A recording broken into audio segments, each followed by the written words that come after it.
میں نہیں سمجھتا کہ تبلیغی جماعت میں توحید پہ کوئی اتنا اچھا مضمون بولا ہو کبھی. جہاں جو قابلیت ہے اس کو ہم مانتے ہیں باقاعدہ، لیکن ان کا جو بولنا یہ ہے کہ ایک بیان میں وہ کہتے ہیں کہ اللہ کے رسول وفات پائے تو سب سے پہلے نماز جنازہ پڑھنے کے لیے اللہ آیا. جاؤ جا کے دیکھ لو، یوٹیوب میں موجود ہے بیان ان کا. ہمارے نبی کا جنازہ ایسے نہیں ہوا جیسے ہمارے ہوتے ہیں. سب سے پہلے اللہ میرا جنازہ پڑھے.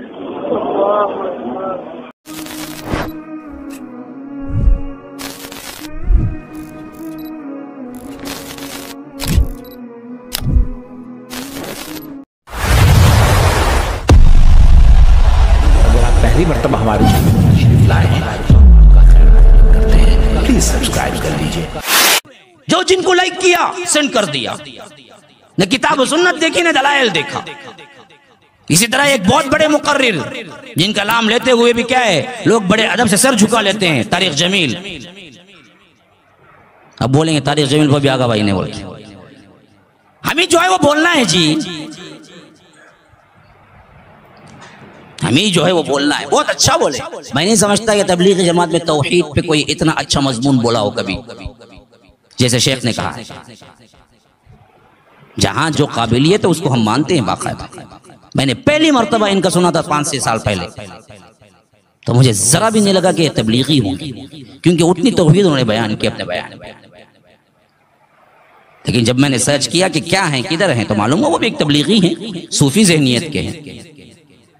ہاں اب ان کے بیانات میں اتنے پاگل ہیں لوگ جو چاہے سینڈ کرتے ہیں اور سب صحیح ہے.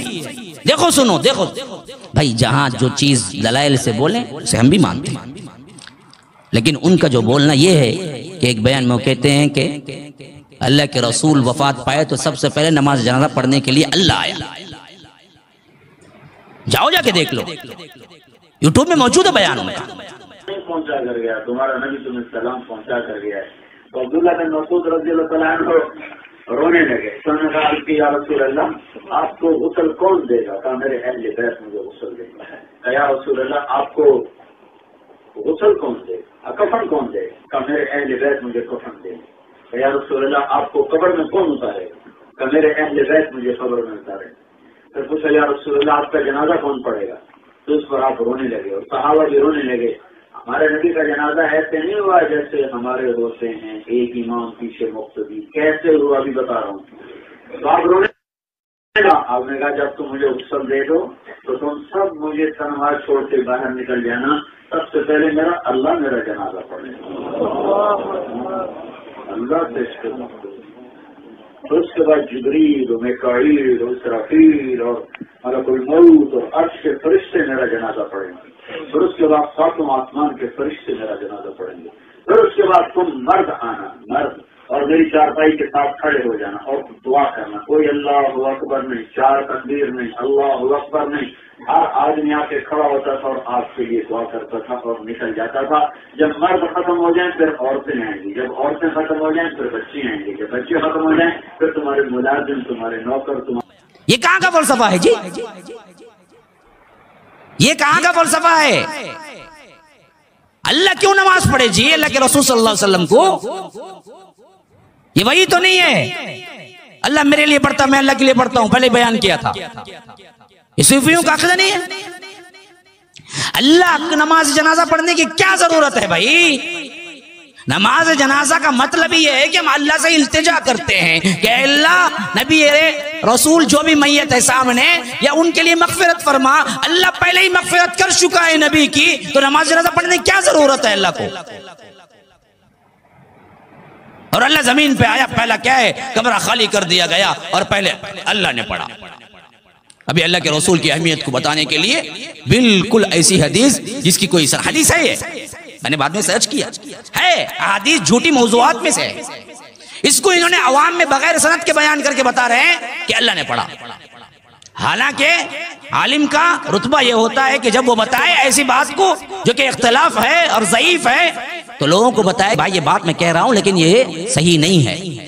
ساتھ میں یہ بھی جوڑنا چاہیے، ورنہ نہیں بولنا، یا تو بولنا تو ساتھ میں جوڑنا کہ یہ بات صحیح نہیں ہے، علماء کی نظر میں صحیح نہیں ہے. لیکن یہ ایسے بتائیں گویا کہ یہی علم ہے. تو کتنی بڑی کیا ہے گمراہی ہے کہ رب کو نماز جنازہ پڑھنے کی ضرورت کیوں پیش ہے؟ اب جو اچھی باتیں ہیں وہ مانتے مانتے کیا ہیں، غلط عقیدے کی جتنی باتیں وہ سب مان لیتے ہیں، بہت اچھا بولتے ہیں، بہت پیارا بولتے ہیں، دل چاہتا ہے کہ سنتے رہیں، یہ سب برابر ایک طرف، لیکن جہاں غلطی آئے اب آپ نے کیا ہے ان کا جو سمجھا، ان کو بہت بڑا عالم سمجھا، ان کو بڑا فین ہو گئے، یہ ہو گئے، اب کیا ہے ہر کا سنا کا جو بھی ہے سب سینڈ کر رہے ہیں، سنو اس کو سنو اس کو، عقیدہ خراب ہو رہا ہے نا جی۔ کیسے سنیں گے، کیسے سنیں گے؟ وہی وحدت الوجود کا عقیدہ خود بیان کرتے ہیں کئی جگہ یہی معراج کی جب تفسیر بیان کی ہے تو باقاعدہ بولے ہیں کہ اللہ اتر کے آیا اللہ کے رسول کو لے جانے کے لیے۔ اللہ کیوں آتا جی؟ اللہ کیوں آئے بھائی؟ کہاں ہے دلیل ہے؟ کون سی حدیث میں ہے؟ اللہ کہتا ہے اپنے بندے کو لے گیا، سبحان الذی اسرا بعبدہ لیلا من المسجد الحرام۔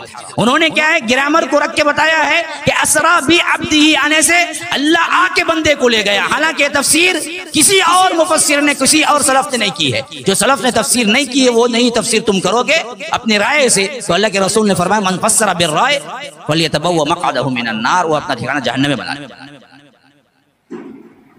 اپنے سوچ سے تمہیں تفسیر نہیں کرنی ہے، رسول نے جو بتایا وہ تفسیر کرنی ہے۔ تو اللہ آ کے محمد رسول اللہ صلی اللہ علیہ وسلم معراج میں لے گیا تو کیا مطلب ہے اس کا؟ تمہارے جیسا چھوٹا موٹا ایک انسان ہے اللہ، نعوذ باللہ ثم نعوذ، جو آ کے کیا ہے اللہ کے رسول صلی اللہ علیہ وسلم کو لے گئے؟ کتنی بڑی عقیدے کی غلط بات ہے، کتنی بڑی بات ہے۔